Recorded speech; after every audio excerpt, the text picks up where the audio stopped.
চলছে সেটা আমরা নিশ্চিতভাবে ইনকোয়ারি করে দেখব এবং দরকার হলে আমরা এফআইআর করব।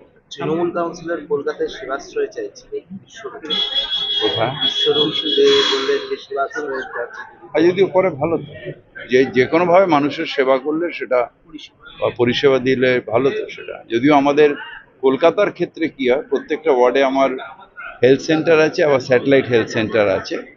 তারপরে যদি কেউ ক্যাম্প করে সেটা তো আপত্তি করার কিছু ব্যাপার না। আপনি একটা কথা বলেন, বেসরকারি বাজার যেগুলো অবস্থা খারাপ সেগুলো দিয়ে ইমিডিয়েট ব্যবস্থা না নেবে তাহলে আমাদের কিছু কিছু বাজার আছে যেগুলো আমাদের নিজেদের বাজার, সেগুলোতে আমাদের ইমিডিয়েট ব্যবস্থা নিতে হবে। যেরকম পার্সাগাস মার্কেট আছে, বেহালায় শখের বাজারের কাছে একটা মার্কেট আছে, যেটা আমি নিজে গেছিলাম কয়েকদিন আগে। আবার কিছু কিছু জায়গায় বেসরকারি বাজার যেগুলো চাপড় ভেঙে ভেঙে পড়ছে, সেই জায়গাগুলো আমাদের ইমিডিয়েটলি ব্যবস্থা নিতে হবে। কারণ যে কোনো সময় যদি মানুষের মাথায় পড়ে ভেঙে যায় তাহলে একটা মানুষের প্রাণও চলে যেতে পারে। তো এগুলোকে আমরা বিল্ডিংয়ে যেরকম ডেঞ্জারাস বিল্ডিংয়ে যেরকম নোটিশ দিয়ে তাদের দরকার হলে ক্লোজার এর জন্য মানে যে আইনত যে প্রসেস, সে প্রসেসটা করবে। এটা আমাদের একটা অলরেডি আইআইটি কে দেওয়া আছে, খড়গপুরকে, এবং সেটা নিয়ে ওরা একটা ডিপিআর জমা দিয়েছে। আমরা ডিপিআরটা সরকারের কাছে পাঠিয়েছি। অ্যাপ্রুভ হয়ে গেলে টাউন হলের যে নিচের ফ্লোরটা, টাউন হলটা না, তার তলায় যে একটা ফ্লোর আছে, সেই ফ্লোরটা যেটা একটা সময় মিউজিয়ামের মতন ছিল, ওই ফ্লোরটা আমরা টোটালটাই এই ইতিহাস সংরক্ষণের জন্য এটা করা, এই কলকাতার ইতিহাস সংরক্ষণের জন্য এটা করা হবে। বাংলা বাঙালিদের উপর যে অপমান হচ্ছে সেটা তো তাহলে কমার একটা প্রয়াস।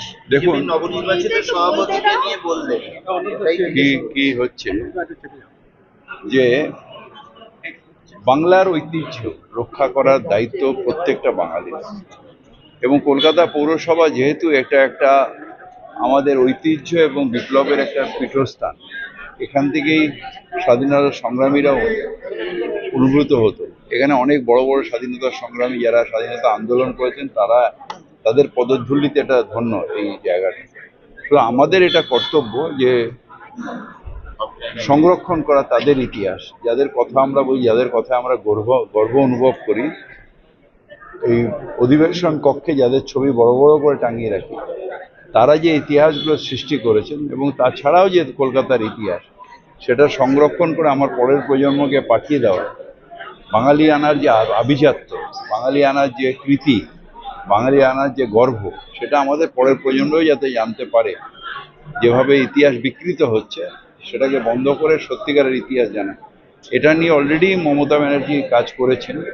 তিনি আমাদের আলিপুর যেটা জেল ছিল সেটাকে আলিপুর মিউজিয়াম করেছেন, যেখানে ইতিহাসের অনেকটা, বাংলার ইতিহাসের অনেকটা সংরক্ষণ হয়েছে। কলকাতার ইতিহাসের সংরক্ষণের দায়িত্ব আমাদের, সেই অনুযায়ী টাউন হলটাকে ওইভাবে করা হচ্ছে।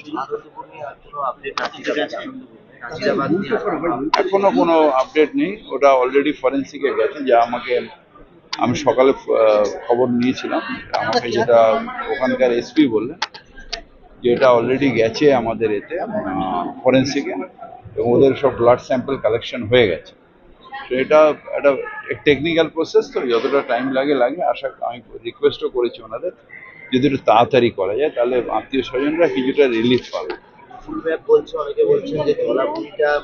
যেমন এটা কলকাতায় এখতিয়ারের মধ্যেও নয়, আর এটা নিয়ে আমি সেদিনও বলেছি, আপনারও আজকে বলছি যে আমার কাছে কোনো স্পেসিফিক এটার ম্যাপ নেই যেটা নিয়ে আমি কোনো উত্তর দিতে পারবো।